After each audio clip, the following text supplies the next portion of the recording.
I think that Patrick's a wonderful example of taking the hard things in your life and turning them into tremendous blessings. Welcome to this issue of Go Global, helping you find your place in God's mission. This month we got Jim Craig, an archivist and historian, talking to you about the real St. Patrick.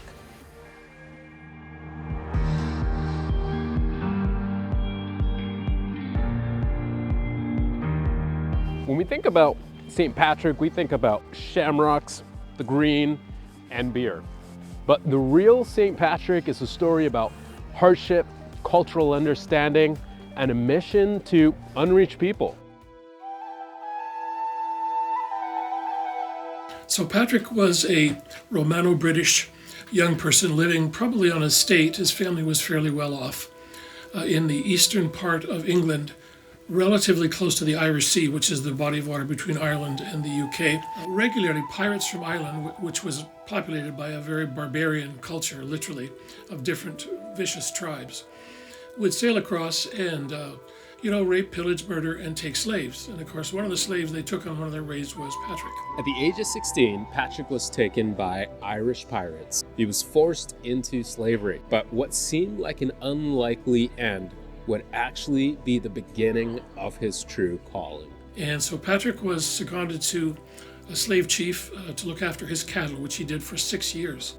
During that time, he deepened his faith in God and began to listen to the Lord and hear from God.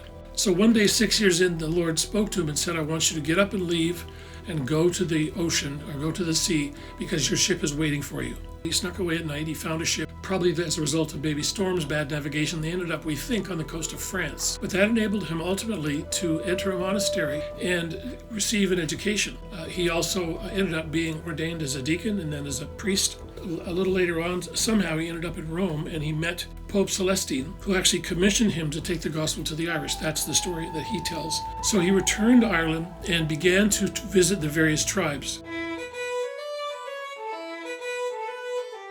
Patrick's return was not a simple mission. In fact, it was a brave step into a land filled with hostility. He didn't preach and make logical arguments. He told stories, he sung poetry, and performed dramas. Over time, various ones got saved and joined his group, and then he would move on to the next group, leave a couple of mature converts behind. And over the course of a number of years, he reached probably 40 of Ireland's 150 barbarian groups and planted something like 700 churches.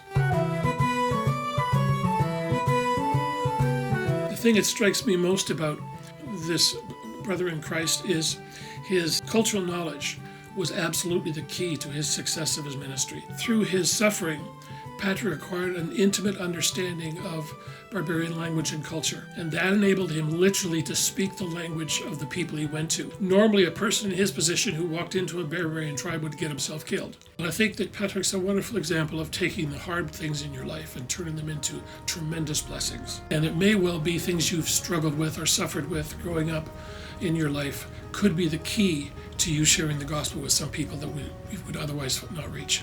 Let's remember the life of St. Patrick, a man who took a hardship and instead he made an opportunity of them to reach people. Well, that's it for this issue of Go Global.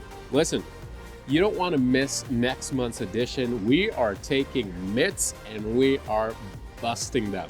Don't forget to like, follow, subscribe, and if you want to talk to us, feel free to email us at goglobal@paoc.org.